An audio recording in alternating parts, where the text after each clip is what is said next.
Good afternoon, everyone. It's a pleasure to be here. I'm Hadi from Australian Maritime College, National Centre for Ports and Shipping, University of Tasmania. If you don't know where is Tasmania, it's in Australia. Because some people think in like Tanzania and it's in Africa. So I'm going to present a small part of our research on symbiosis nexus between infrastructure provision and freight activity for the case of intermodal terminal system in Australia. This research, the organization of this presentation is, I start with my research purpose, Australian containers freight activity will be presented after this, rail freight activity in Australia, the system of intermodal terminals, and the role of intermodal terminals in relation to rail freight activity, and some discussion and conclusion at the end. So this research is basically we did this to establish a transparent image of the current system of intermodal terminals in Australia. Second, to understand the current role of intermodal terminals in the non-bulk rail freight market, and to investigate the relationship between infrastructure provision and rail activity, and finally to provide implication for government to make informed transport policy and infrastructure planning.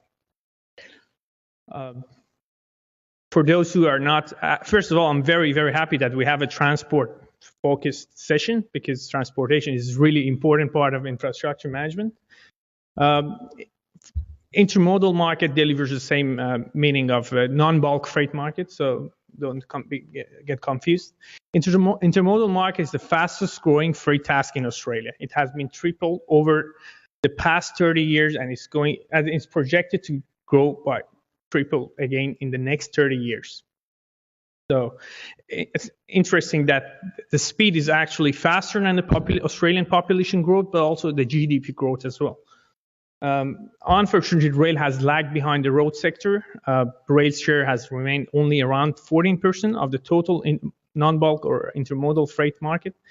And as a result, we can see the highest truck freight activity in the world is in Australia, where the truck activity has been six-folded over the last almost more than 30 years. So as a result of this growth, we can see some issues in metropolitan Sydney, Melbourne, congestion in the choke points and bottlenecks, pollution a little bit, but actually a high cost of externalities to the community and industry. So as the movement of freight by a variety of modes become a dominant model and pressure mounts to ensure that the integration of these modes is efficient and effective, the role of intermodal terminals in the distribution system becomes even more important. So a key element for non-bulk rail freight transport or intermodal transport to achieve a greater share is the extent to which intermodal terminals meet the requirements of the system. Just before going to the Australian system, I would like to show you, for those who don't have any idea of Australia, this is the size of Australia by the red color. So don't think it's very small. It's almost the size of United States. So when we look at the rail infrastructure in Australia, the first thing that maybe looks really amazing is the gauge differences. So this is a historical problem. Some people here sitting from Australia, I'm happy that they're here, they know this. Each state has its own different gauge size. And the only area is we have the standard gauge, is the interstate gauge, which is also a new infrastructure. It's not an old infrastructure. You can see a number of different standard gauge, narrow gauge, broad gauge, dual gauge. Beside the infrastructure, the physical infrastructure, we also have different access regimes. We have different safety standards, different operational requirements as well. So this has made Australia as one of the most complex and challenging environments for operation of freight trains. So the system of intermodal terminals in Australia in general, there are three distinctive subsystems of intermodal terminals in Australia. The first one is a port base, which deals with the international import and export, around 34% of the total of container movements. Interstate is the most potential, the largest market. It deals with the movement between capital cities, 61%, and intrastate is a very small market, deals with the movements of freight within a state. around only 5%. Although there is no definitive rule to entirely differentiate these subsystems, to a significant extent, these subsystems increasingly operate independently of each other. If I start with the port-based system, so we have, now you guys know that we have three sub-markets. Starting with the port-based intermodal system, Port of Melbourne is a very strategic asset, which recently is going to be privatized. The state is going to sell it, the asset, so it's really interesting. It's the largest port in Australasia. They handle 2.5 million TEUs in 2013. It's a significant amount, knowing the population of Australia is only 30 million or less. And Sydney, as the largest city in Australia, they handle less than to Melbourne with 2.1 million TEUs. We have Brisbane in Queensland with 1.1 million. If I want to compare these figures with Shanghai or with Rotterdam, they are small, but they are still significant for the size and population.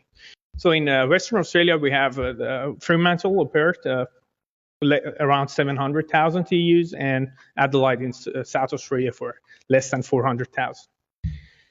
And Brisbane is actually the fastest growing port-based market.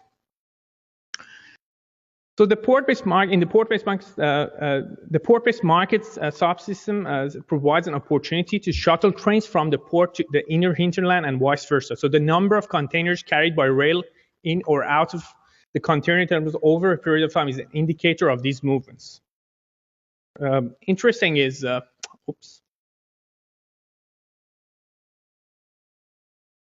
fix this. Okay, so looking at the ports, the share of rail and road in the table, see that some ports like Brisbane, rail is only carrying 5% of the total market. This is a very, very small amount comparing to, although the governments, the state governments, they have set targets of 30%, 50%, but they're still around 5%, and highest is in basically Fremantle for 15% in 2030. In total, rail share has been around 10% only from the port-based market. And there is no evidence that this is going to change in the close future. Shifting to the interstate market, this is the most potential market. You can see the number of the name of terminal and number of terminals, interstate terminals in country. As you can see, the East Coast area has more terminals, well, basically because of the population and freight activity exists. Looking at the interstate market in relation to rail activity, this is the most potential playing field for rail due to larger trains that they can operate within this market, standard track that exists, standard above rail infrastructure and economies of scale, and in many parts of the network, double stacking is possible. So it makes the freight rates much cheaper. And in the left side down, you can see some of the existing and the proposed terminals in Sydney and Melbourne, which gives you some of interstate, gives you an understanding of the interstate intermodal terminals. Now shifting to the intrastate as the smallest market is a very, very, this is not a very important market in terms of size, but interesting. In Queensland, we have a very, very integrated and sophisticated intrastate intermodal system, and less articulated in Victoria. So as a result of this sophisticated system in Queensland, we can see, although there's a small market, but 84% of the total intrastate market is in Queensland. So this market, in fact, provides local demand, small volumes, not integrated into an interstate network, and there are different gauges in the different part of the network. So as a summary of the market analysis, we can say the interstate market provides the opportunity for long trains, high volume, it's a key market for rail, and static demand regions. Port bases for short trains, medium volume, growing market, and semi-static demand region. And when you look at the intrastate, it's a good market for short trains, low volume, potential market, but different growth patterns in the different regions. So the heart of our presentation is here, this interesting relationship between infrastructure provision and freight activity. It's very complex relationship, in fact. When we look at some markets, the freight activity exists there, and then this will determine the infrastructure provision and investment. However, in some markets, it's not working like that.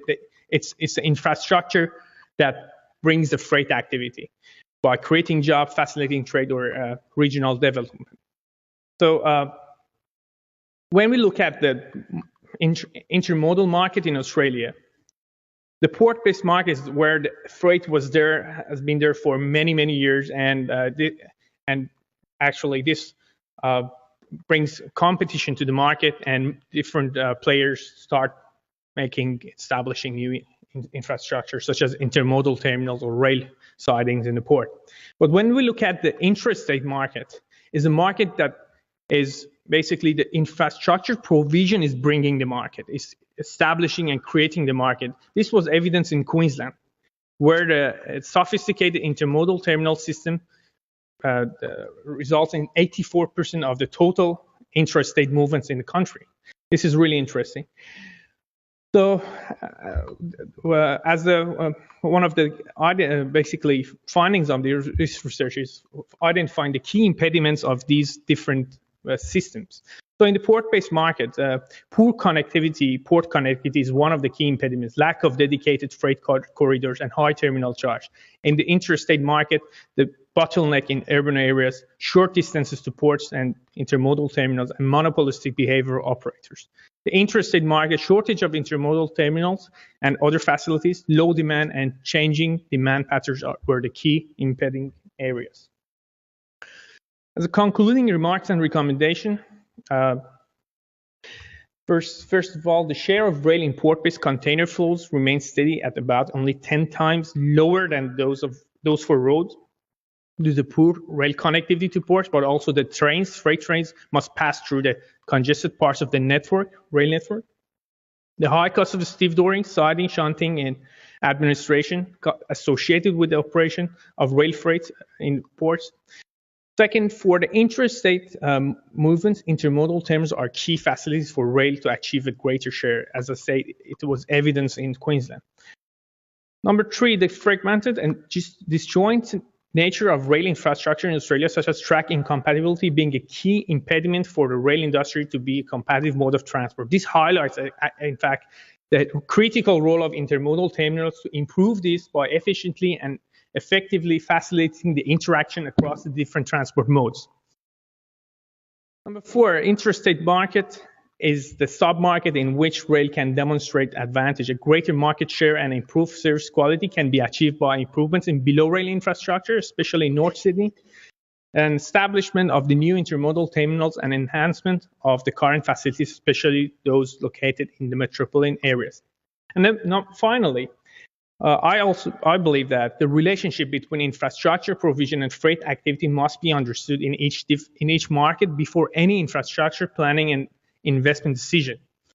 This reduces the risk of investment, but also provides greater economic opportunities for basically for investors and for community and industry. So thank you very much. Very welcome if you'd like to come to Tasmania one day.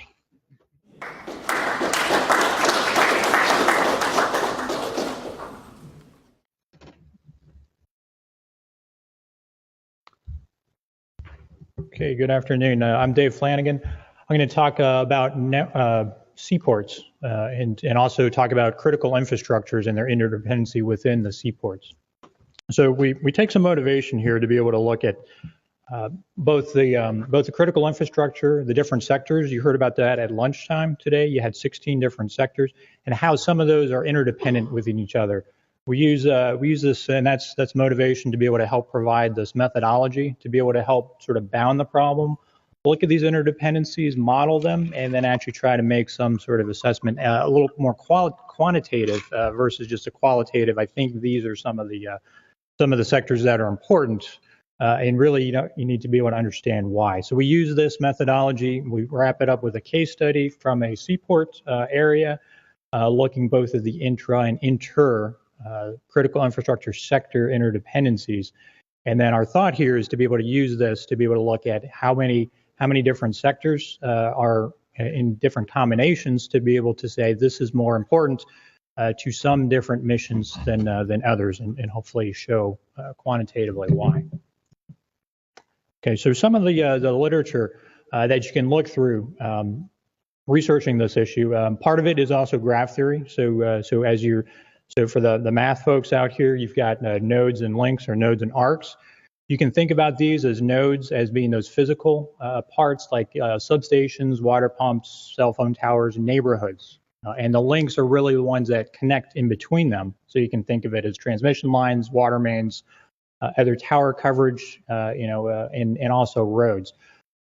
So normally you can think of those sort of intra-sector, but then you also got to think about the inter-sector. So how does the electrical or energy sector connect to the water sector, connect to the transportation sector, and so on and so forth. So a little bit more of the research. This is just a small bit of it. There's a few other folks and organizations that have started to look at this to be able to help visualize it, and also use graph theory among other analytical tools to be able to categorize them, to be able to quantify them, and also analyze them. We'll also use utility theory, and we'll show you that in a couple of slides on how that can also be used to be able to help sort of bound that, and also sort of almost normalize how we're talking about the different interactions between the different sectors here. So our methodology is a three-step process, similar to a systems engineering process that we've got some experience with. One is identify what your scope is, bound the problem, model the propagation between those, and then you can see and hopefully by analyzing it, looking at those metrics to be able to identify which subsectors or sectors and different combinations will really affect your specific missions within the seaport area. So our first step is to be able to sort of bound that problem. So we use a series of different components. We'll call them nodes and links. We talked to you about a couple of them. Normally the lifeline sectors, normally referred to as the energy, the water, communications, and transportation. That's generally what you've known as the lifeline. We'll also throw in a couple others, finance and IT as well, to be able to look at that. And then to be able to use some of these matrices here to be able to show how the different city components or seaport components and sectors are connected. So the picture on the right, and it's directed, arrows either one-way or two-way connections, and that should match to the adjacency matrix or n-squared matrix on the left to be able to show when you've got a 1 in the intersection, that means energy will connect to water, will connect to communications, connect to transportation and IT, but not necessarily the other way. So that's a way to be able to help organize your connections, back and forth for your different sectors. And again, we use this just a simple example to look at the sector level. Obviously, you can go down a little deeper for the specific subsectors of each one of those. But it's a good way to be able to organize your data and your connections. The second step is really to be able to help start to build that network. So we've got 6 different networks, and then you're wanting to be able to understand how they connect to each other. So the first part here is we'll use what we'll call a connection radius. Sometimes that we've seen in other work with other organizations, other partnerships, they don't necessarily have that information. It's interesting to see that the governments, this is county and city governments that we've talked to, they do not actually have that information from their private industry organizations, even in the same company or same area, same geographic area that the government's responsible for, and to understand what actual components does my substation feed, your different water or communications or so on and so forth. So amazingly, it's not available. So if you knew it, that's great. You can build this matrix. If not, then you'll have to do a little bit of analysis. So what we'll call a connection distance. So taking an estimate in terms of, well, if you're a different subsector or sector, and you're within my geographic sort of radius, then it should be logical that we should be connected, and again, from a one-way or a two-way direction. And then you can hopefully and then use that to help validate what you actually produce here. So again, you can kind of build some notional sort of networks just to be able to sort of exercise the methodology. Then the second part is to be able to look at that causality. So if it's like the Christmas tree light sort of effect. If I take out one light bulb, how's that going to affect the third or fourth different light bulb, sort of downstream? And so what changes for the different types of nodes and also links from there, is that going to affect our seaport sort of area here? So we'd like to be able to understand how that works. And then finally down below, we've got what we call utility functions. So again, folks that are familiar with utility functions, they're used a lot in trade studies, so also to be able to normalize our dissimilar metrics or areas of under analysis. And so how you read these is you go across the x-axis and whatever input. So right now we'll normalize these to about 0 to 100%. And to be able to have three types of different utility function shapes. Right now we'll call them resilient, linear, and brittle. And as you can see with the and follow along with the examples here, if you have 100% of your input, then you should expect 100% of your output in your receiving node. So as you start backing that away from a linear, so we'll start in the middle first. If I'm giving you 50%, then hopefully then you're going to get a 50% sort of output on the back end. If you're more resilient, the more or the less I give you in your inputs, you're still okay, and you can still perform your mission a little bit better in your outputs, and that's on the left side. If you're not, if you're brittle, the more I back off and give you the inputs, the worse off you're going to get, catastrophically a lot worse to begin with. So again, that's another way to be able to look at how you're able to sort of bound the problem without actually having some of the realistic data. Obviously, if you had this, that'd be great. You can use probably different higher fidelity models or simulations, real data to be able to understand just from a pairwise perspective, how does one sector input compare to the second, the receiving sector's output there. So those are a couple ways that we're going to look at some of those propagation effects. And finally, with our metrics here, and how do you know what good looks like? So we use our case study here from a couple of different areas in terms of metrics. And these aren't generally you think metrics in some of the literature that you've got a lot of stocks and flows, a lot of resources that flow out into and flow out and in to the unit of study. We're going to take a little different tact here. So one of the things also is not only the material areas, but also the people. And sometimes, even though that's not one of the 16 critical infrastructures, you got to have people to actually be able to produce your different missions, what goes on in the seaport. So we've got 4 different types of metrics or missions, as we'll call it. One's your neighborhood transit. So obviously you need the people that the labor force that has to go into the cities and the seaports. And then you've got some sort of transit for there. So you've got a couple of different contributing sectors. You have to have roads or transportation to get there. You have to have some energy. You have to have some sort of communications to be able to tell you where you're going. IT, obviously, to be able to make sure that you're doing your directional, your signals and whatnot. You've also got sustainment as well. So not only people, but also materials. Think of all the materials you've got, your food, your water, your supplies, to be able to flow in. And there's a couple of sort of nuances, I would say. Some you wouldn't need as many inputs as just the neighborhood.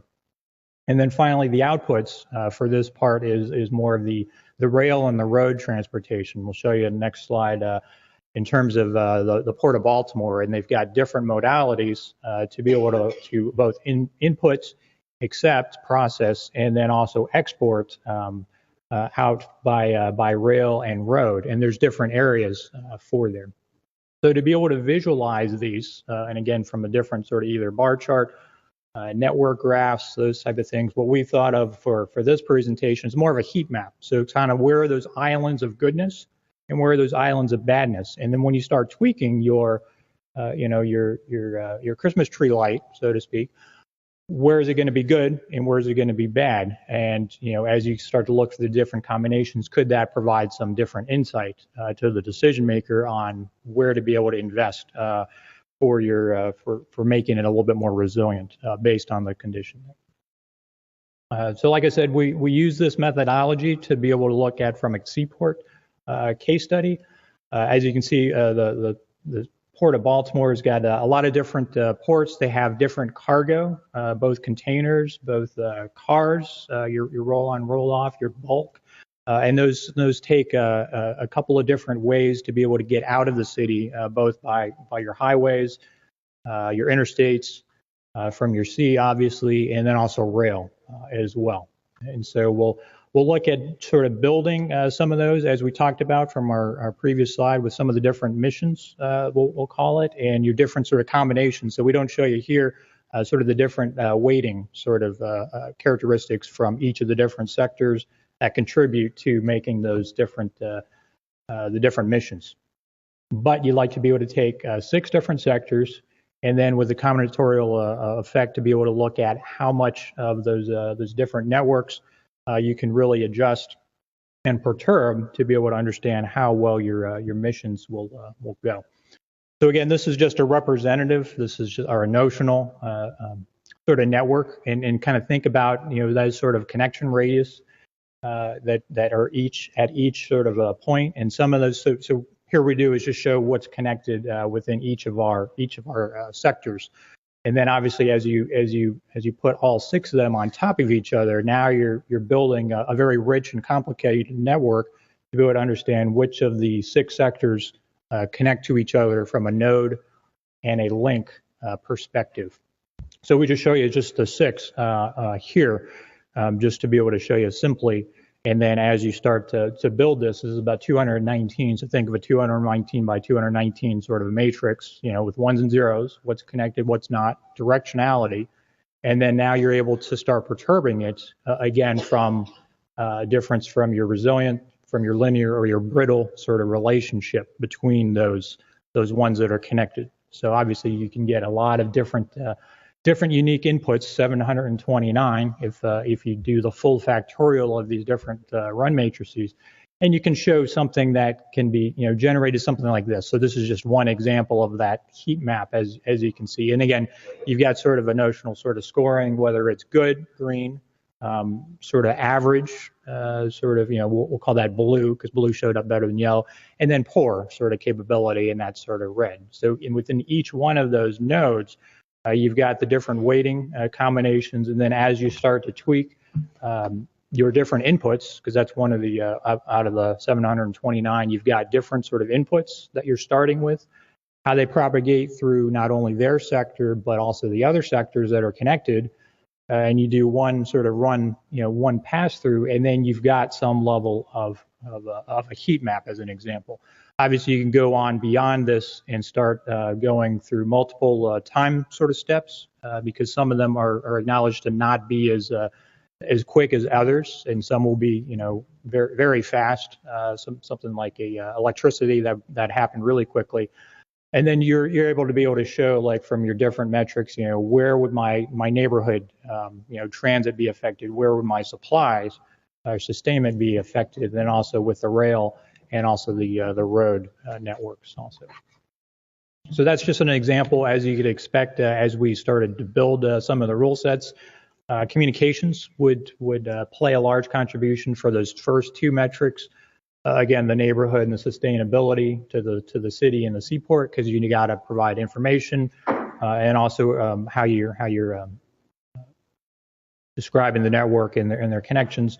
And then as you're processing it out of the city, to be able to look at your IT, your energy, a few other the sectors as well, equally play that role in the analysis. So obviously this is just a framework and a notional sort of data set to be able to actually look at that for real, and have the realistic values that would actually help probably confirm those trends that you would qualitatively think that would play a larger role in.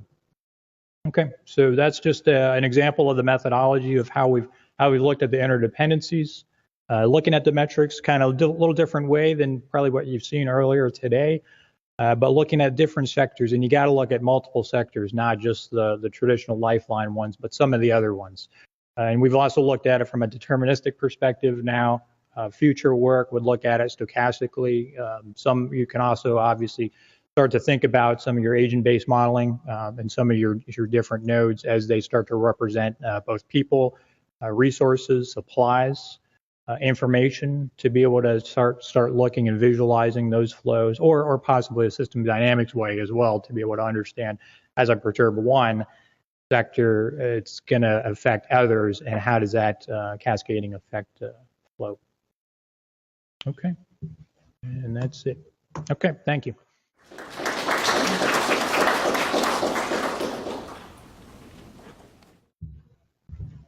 Okay, good afternoon, everybody. So I'm Nick Tyler. I'm going to see if I can do this fairly quickly so that you don't have to damage your perceptions in terms of tea and coffee and things. We're moving a little bit from intermodal as conceived in terms of freight into intermodal as conceived in terms of people. I always think it's a rather unfortunate translation because I worked in the logistics industry, and intermodal to me was lifting some container off one thing and sticking it on another. And if you look at public transport in that way, maybe that's actually how it's done. But actually, I prefer to refer to intermodal transport in public transport modes as sort of humane transport, in the sense that we're trying to get people to be involved with that. And as part of that, we've been doing a lot of work in Latin America to cover the issue of actually how you actually get a public transport system to be public. And how is it actually good enough for the people to be able to live their lives and extend their quality of life and so on. And usually that means actually understanding a bit about what they actually need and what their aspirations are and so on. And then in the course of design, we then bring in a lot of what we might loosely call professionals, so people like transport planners, politicians, engineers, architects, people like that who know things, who then decide that the best thing for the people is something, and then a bit surprised when people don't use it in quite the way they expected. And I think what we're trying to do is to try and make that process a little bit more efficient by trying to persuade the professional side that actually part of their profession is to listen to what people need and to use their professional skills in trying to devise solutions that actually fit those needs. That means that we have to deal with the whole transport planning process very much as a participatory issue, and that when we put that to transport planners and politicians and engineers and architects was the scariest thing that they'd ever seen.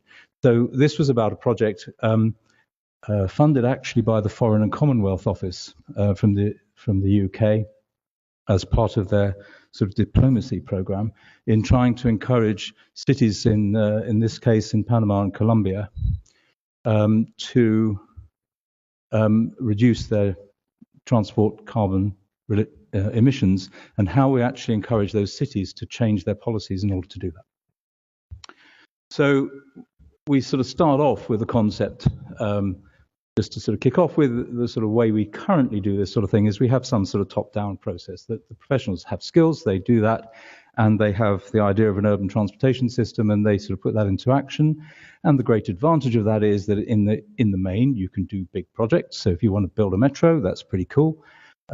If it's easier to have some sort of coherent vision, because if you don't ask too many people what the vision should be, then you tend to have coherence. And also, because it's top-down, you have a series of relatively narrow-focused managers and so on to be able to deal with that. The disadvantage of that, of course, is that you end up with it's very inflexible, it's difficult to change, it has a habit of taking quite a long time, a lot of interventions from the public during the course of construction, for example. It's very difficult to do little projects in that way because you have a massive management overhead and a very small project, so it's not so easy to do. You end up with a problem very common in Latin America where the government changes and therefore all the professionals change, and therefore the longest term vision that you're going to have is about 4 years.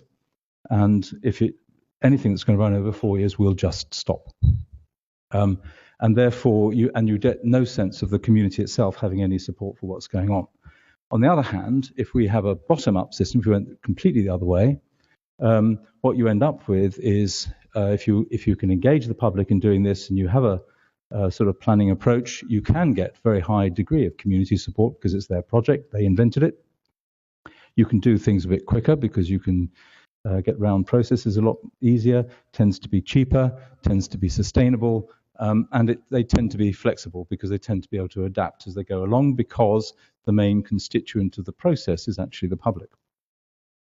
On the other hand, you have a problem of incoherence where if you like, the coherence that you get in the top-down process is actually at risk a bit because you have people who are very concerned with their very immediate locality and not too concerned with somewhere else, and therefore how do you have a coherent system across a whole city, for example? And also very difficult to manage a big project when you've got a lot of inputs from lots of people. So what we're trying to do, therefore, is to realize that actually you need both top-down and bottom-up in order to get a sensible project running, and therefore, and especially if you're actually trying to embrace the political and social elements inside the more normal technical and economic ones. And therefore we try to get the advantages of both, that we can get the advantage of having large projects and also the advantages of being able to do sort of communities, getting the communities smart for projects which are actually more engaging with local communities and so on. So the idea is to do that. To do that, we have to sort of start thinking about how we engage all these people. So we ran a number of, we did this in the form of workshops. And we ran a number of workshops, 2 in Colombia and 1 in Panama. And the idea really was to try and work out how we can actually get a vision for each city that then turns into a coherent transport system. And it's an interesting concept because the word vision conjures up all sorts of things, one of which is, what is it? And the biggest element, when we asked people what they thought the vision for their city was, we got all sorts of strange answers. One said it's more parking. Another one said, oh, vision's what politicians do. And the politicians, basically, their concept of a vision was what will get me elected. So the concept of actually having something which is overarching, which has a longer time frame, which is the sort of thing you need for a transport program, actually is pretty dead, because the politician's election is going to be in a very short time frame, and therefore that vision is going to be extremely short, and everybody else thinks that they do it, and therefore the professionals walk in with a solution, and the solution may or may not be what is actually needed, and that's one of the reasons that this process actually breaks down. So we went in there, so we had, in these workshops, we had those professionals, we had people from national government who deal with laws and things, we had people from the local government, from the city government, we had civil society, we had people from the community, and we had a few academics, all engaging in this workshop, and in the workshop, they were all equals. So the idea that somebody thought that because they were the mayor, they had somehow a sort of prestigious place on the front table didn't exist. Everybody was essentially the same. And the idea was that we had, the first set of workshops was about sort of trying to recreate the concept of mobility rather than transport. So the objective wasn't necessarily to get from A to B faster. The objective was to understand whether you needed to get from A to B at all. And what actually, maybe you needed to go to C in order to do what it is you wanted to do. So to enable a participatory approach to create that vision. So that the vision actually is owned and created by the community rather than the politician, because the community's time frame is actually a lifetime, not 4 years. So how we actually could do that. So we brought them all in. It's a very short course because the only way we're going to get the professionals and the politicians is to have it on half days, because they would abscond if we had them for whole days. We had to mix everybody up. And we had to make sure that it was actually a very vibrant, mixed activity type of thing, with the participants actually participating a great deal. And the input from people like me was actually minimal. You'd be glad to hear. So it worked on a very, very simple thing. The first day, how to create a vision. Second day, how to make a strategy out of that vision of things to do, and third day, how you actually make the actions. So the first day, we went through a whole process of a formal sort of process with them. It's quite sort of set out as a process of how do you actually make a vision. And as I said earlier, that when we started, their idea of a vision was something like more parking. By the end of the day, they were actually coming up with much more creative ideas. And this, of course, is in Spanish, because that's what they said. And the vida, which is the big word there, this is like a sort of Wordle. We've got them to vote online for the words that conceptualize their visions. So the bigger the word, the more important they saw it as being. So the biggest word there is vida, which means life. So suddenly from parking, their vision has become life. Okay. The other interesting word in there, which is Nevada. And Nevada means snowy. And Barranquilla, where this was, or Santa Marta rather, where this was, is a Caribbean coastal city with ambient temperature of 35 degrees centigrade. And snowing is a sort of interesting concept there. So what did they mean by snowing? And what they meant was ideas that floated through the air and just dissolved into reality. So the sort of sense that the ideas were sort of floating around and they just sort of existed, and then they disappeared because they'd been assimilated. The interesting concept to come from a group of people who had never really come together before. We then converted that into a sort of something getting nearer to a sort of strategy. So the strategy was more about setting out how you're going to do things. And to kick that off, we had to convert from things like snow and life into things to do. And here they're talking about their vision really was to how you're going to get better quality of life, better well-being, in particular the sense of being well rather than just simply well-being. And we converted that into something. And the third day, we would take them out on the street to do things. So here you see them collecting pieces of data.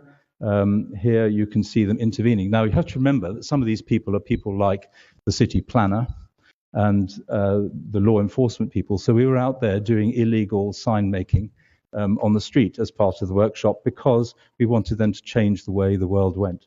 So the sign on the right is an interesting one. What that's saying is, do you feel better here? You can thank the tree because the tree is reducing the temperature. Because under the tree it would be 31 degrees, outside the tree it was 35 degrees. And the interesting thing about that sign is when we went back to the city for the second round of workshops, 6 months later, the sign was still there. And it had been looked after and guarded because people suddenly appreciated that the mayor's plan to make the city look like Miami by replacing the indigenous trees with palm trees wasn't what they wanted. So the sense of actually getting them to do that. Another one that we had up there was a sign which was by a sort of parking lot underneath a block of apartments, and it said, caution vehicles entering and leaving the car park. And they converted this sign into caution pedestrians. And because they thought they wouldn't know what a pedestrian was, they drew a picture of the pedestrian on the sign. So what was really good was that actually to get these professionals and people who have, if you like, responsibility with a capital R for the city, actually acting in a slightly subversive and illegal way. The second workshop was actually then what do we do with all that? And that's all very fancy. So what do we actually do? So this is about improving the connectivity to get that mobility going. And therefore, we took the vision from the first workshop and started to say, well, so how do we actually do that? So the first aspect, first day, we connect the vision from the previous workshop to the current site of interest in the city. We then got them on the second day to design a solution to that at macro, meso, and micro scales. And on the third day, they produced this design. And so we went out collecting data. We took them out on a bus to go and collect the data. It's the first time many of these people had been on a bus because people like city planners didn't go on buses. We then got them into the whole sort of planning aspect of what they actually thought this would all mean for their particular bit of the environment. We got them designing. We stunned them all by producing by expecting them to produce a design of part of the city, a very small part of the city, at 1 to 100 scale. So they actually had to think about size and space and so on. And then just to make sure of that, their unit of measurement was that we brought a whole load of 1 to 100 scale people to put in there. So when they were thinking about the shape of this thing and how it was going to work, their measurement stick was a person. And they eventually produced these designs. So we had three-dimensional designs of areas of the city that they could then actually start to explain why they had done this and why they had done that, and why they thought it would work, what they thought would be a problem, how it was going to exist over time, and so on, at the scale of the city as a whole, at the scale of the locality within the city, and at the scale of the street corner. So how we actually sort of pulled all that together was that we had managed to sort of link the concept of getting that vision, that overarching vision that they could all buy into a strategic plan that enabled them to create actions, and by using the small-scale urban interactions in order to be able to bring that together, we could actually create something which they could actually live with and move on with. As a result, what did we actually pull down to this? Well, the interesting thing is that we did actually come up with a method for producing a city vision, which was more sort of formalized than the usual thing of simply it being a political mantra. Now it was actually a process that involved getting people together and creating a vision with them that political parties actually had nothing really to do with, but people did. So the political parties actually had to buy that vision and go with it. And that meant it lasted longer. You change a government, the vision stays. The strategy might change, but the vision stays. We then got them to think very hard about exactly what was that strategy and how do you create a strategy? How do you actually do that? And then how you can understand that once you have a vision and a strategy, that the tactical interventions that make that real can be anything from a very large project to a very small project. Changing the nature of some of the footway will help you achieve that vision, and you can do it, because some of that will be zero cost. We turned the seats around in the square in Panama. So instead of the seats in a square looking at the traffic, the seats could look at the garden, and suddenly we find people sitting in the seats. That cost nothing, apart from a bit of the embarrassment of the chief city planner being seen to be turning seats around. But essentially, what it was doing was activating the vision of having a city which is a better quality of life. The great danger of doing it the other way around is that you tend to think that a big project is going to give you a big outcome. So you say, I want a very expensive thing, I want a metro. Maybe true, maybe you do need a metro. You get your metro if you can find the few $1 billion to do it. And that means that you can't find the big few $1 billion to do it, therefore you don't. And therefore the project never happens, the vision is never achieved. So we did actually manage to get that sort of formalization into the process, which they're now sort of beginning to use themselves. We did get people to understand what were the positives and the negatives of top-down approaches, and also of the bottom-up approaches, so that we can actually get a sensible way of deciding how the balance flowed for any one particular project. And then we actually also got the non-governmental organizations, the academics and the technical people and government and community people to realize what each of those groups could offer, and who took the lead in which part of the process in order to get the best out of everybody. What's going on now? Well, we've been doing some work in Lima since then, also in Cusco. We're doing some work up in Cusco about some pedestrianization scheme. And we're just about to start work in Buenos Aires in Argentina. All of these have a similar concept of actually understanding how we can actually create a vision and get that co-created vision. All of the outcomes of each of those projects will be completely different. So it's about a process, not about a thing.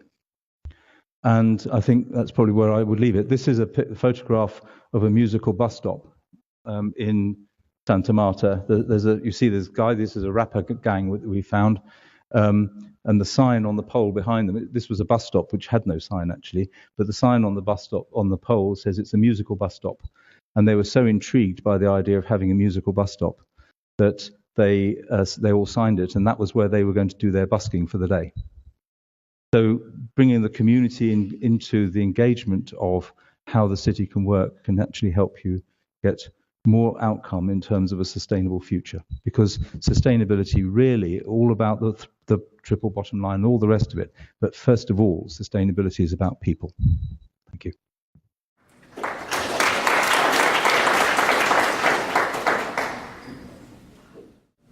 Any questions for any of the panelists? Good question for me. What is the feedback to the residents, isn't it, that been involved in the question, or what do they get out of it? I understand what the panelists get, what are the residents getting, and the second part of the question is, do you intend to transform this into some kind of civic game that would be played with residents and the panelists to see what the tensions are and have to develop all at the bigger scale? Okay. What was the response from the people? The people, I think, first of all, were quite surprised that they had the opportunity to input into something like a design process. So their attitude was very much they do the design, and we complain about it or not. And I think there was a bit of surprise about actually being given the opportunity where they were sort of equal. So they would be working in groups which was a mix of all those people.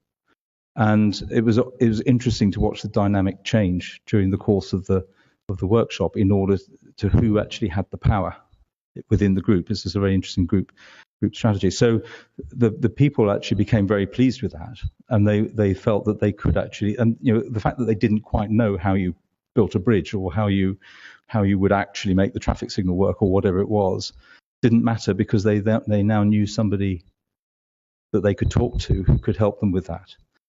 So the idea that they didn't have to provide the entire answer, that no single group around that table had to provide the whole answer, was actually quite liberating for all of them, particularly for the general public.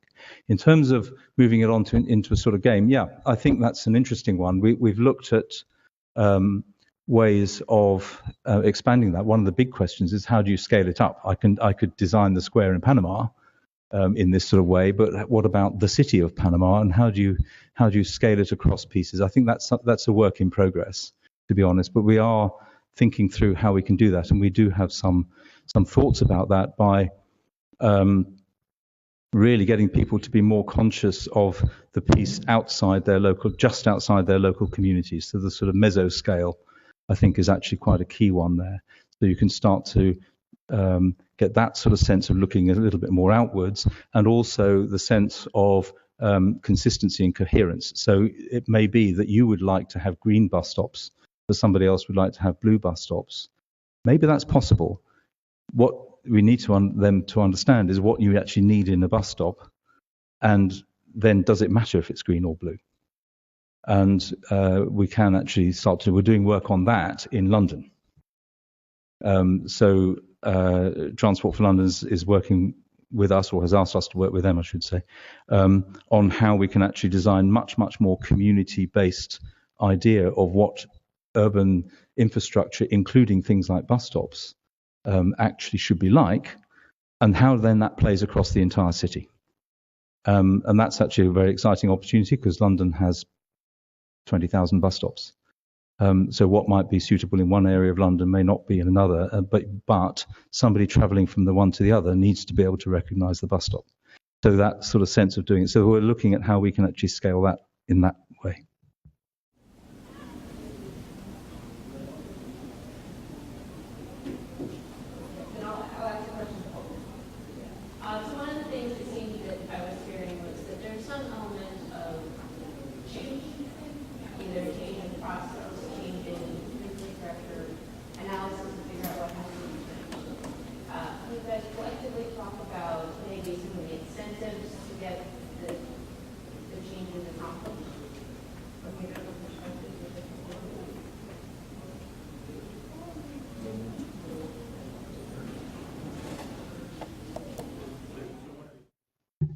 So one of the things that we had done related to this as one of our decision makers, and he had said, this is sort of a quote of like, I wish I had this as I was doing my budgeting and planning. I wish I had this sort of assessment tool to do the what if, so I can have a little bit more information to understand like where I can go and where I shouldn't go.